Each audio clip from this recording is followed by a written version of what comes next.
Si estás hace poco tiempo en Brasil o capaz te acabas de ir de Brasil, tenés dudas si necesitas o no tributar en Brasil, si tenés todavía o si ya adquiriste tu responsabilidad fiscal. En este video vamos a hablar justamente sobre eso, sobre la diferencia entre residente y no residente fiscal. Seguinos.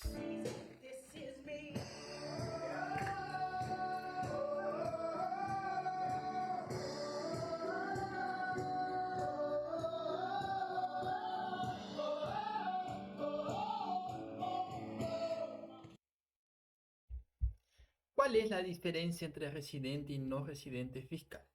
Mi nombre es Martín Batau, soy contador argentino en Brasil, registrado en Santa Catarina, Florianópolis. Desde ya les pedimos que nos sigan en redes sociales, contador argentino en Brasil en el Instagram, en YouTube también. Activen la campanita, es de suma importancia, pues van a recibir toda información de calidad referente a tributación brasilera en español.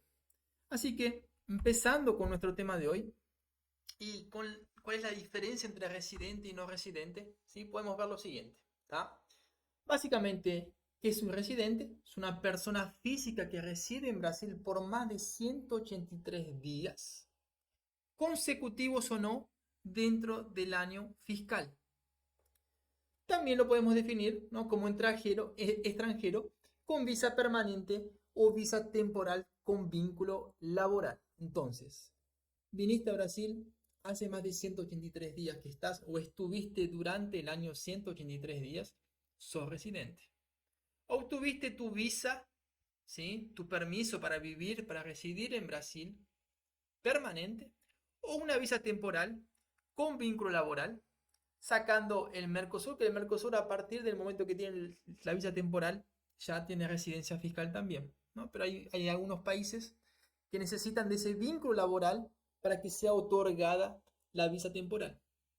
Entonces, en estas dos ocasiones, podríamos decir que ya sos residente fiscal, por lo tanto, tienes esa responsabilidad de tributar.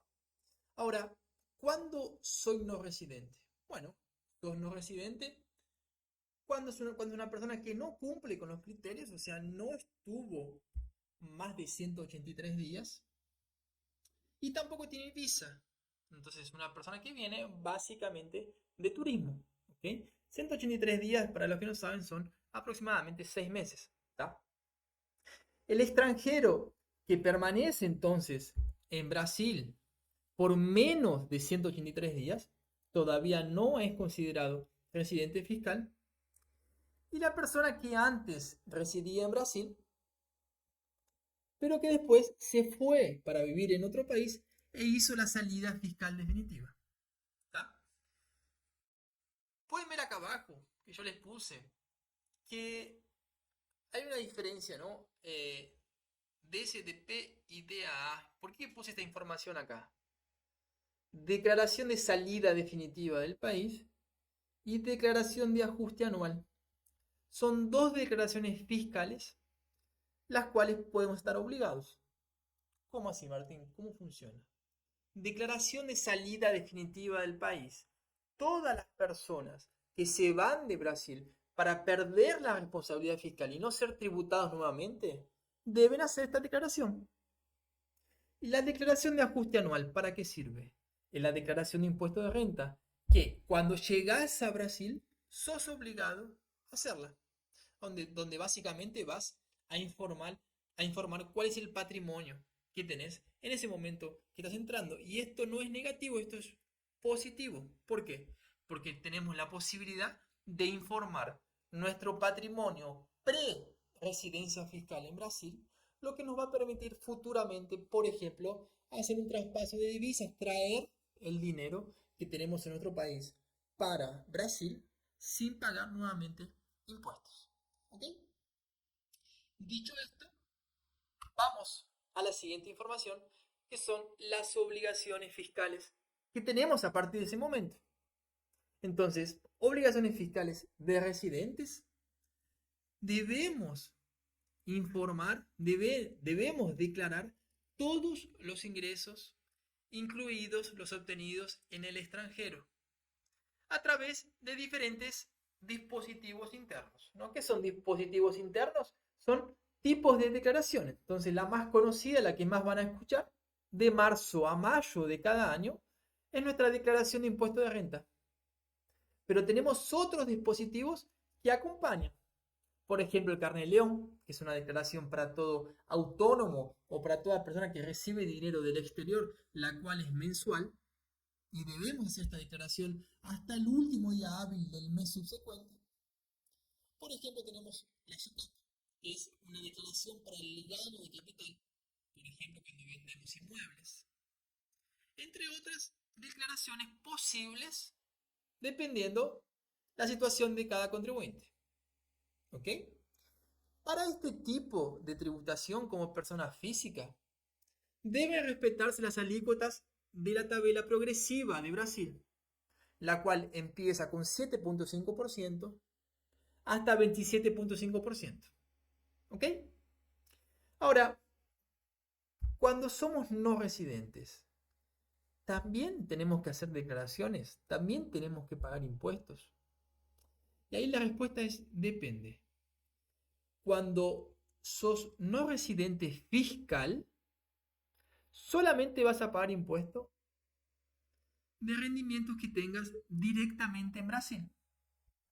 ¿Te acordás que yo te conté que como residente fiscal deberías tributar sobre lo que tenés dentro de Brasil y sobre lo que tenés de rendimiento afuera de Brasil? Como no residente solamente vas a tributar lo que sale directamente de Brasil. ¿Ok? Vamos a entenderlo un poco mejor. Obligaciones fiscales de no residentes. Fíjense, la declaración solo de los ingresos obtenidos en Brasil. Y que en realidad no es declaración lo que hacemos. En realidad lo que hacemos es pagar impuestos.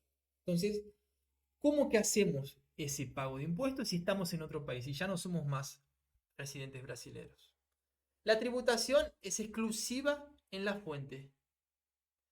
¿Qué significa? Que existe una retención, o sea, la fuente pagadora. ¿Cuáles son las fuentes pagadoras? Puede ser un banco, puede ser la persona que me paga un alquiler de un inmueble que yo tengo en Brasil, o puede ser también un empleador. Estas personas van a ser obligadas a hacer una retención en la fuente. O sea, en vez de pagarme el valor bruto, van a descontar el impuesto, ellos le van a pagar al fisco y el restante líquido vendrá para mi cuenta de no residente. ¿Ok? Ahora, como no residente, no debemos trabajar con la tabla progresiva de 7.5 a 27.5. Como no residente, tenemos dos tipos de tributaciones, 15 o 25%. 15% generalmente son rendimientos de alquileres que recibo de un inmueble que yo haya dejado en Brasil, daño de capital, por ejemplo, de una venta de inmueble, y 25%, por ejemplo, cuando tenemos un trabajo en Brasil, un trabajo en blanco en Brasil, como no residente, tendremos una retención del 25%. Esta retención del 25% también se repite, por ejemplo, cuando yo tengo una empresa y esa empresa me paga un sueldo de socio llamado Prolabore en Brasil, también tendremos, por ejemplo, esa retención del 25%. ¿Tá? Hay otras opciones que las podemos ver especialmente. ¿Tá? Aprovechen, pueden comentar, ¿tá? Siéntanse libres de hacer los comentarios, de hacer las preguntas que serán respondidas. Muchas veces encontramos alternativas diferentes dependiendo de la situación. ¿Ok? Entonces, acá yo les puse algunos ejemplos: alquileres, venta de inmuebles, trabajar para una empresa brasilera como no residente. Gente, como siempre les digo, aprovechen esta información que brindamos, ¿tá?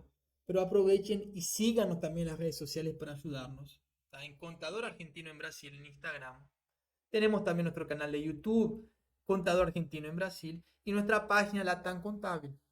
Si necesitan alguna consultoría, entren en contacto con nosotros.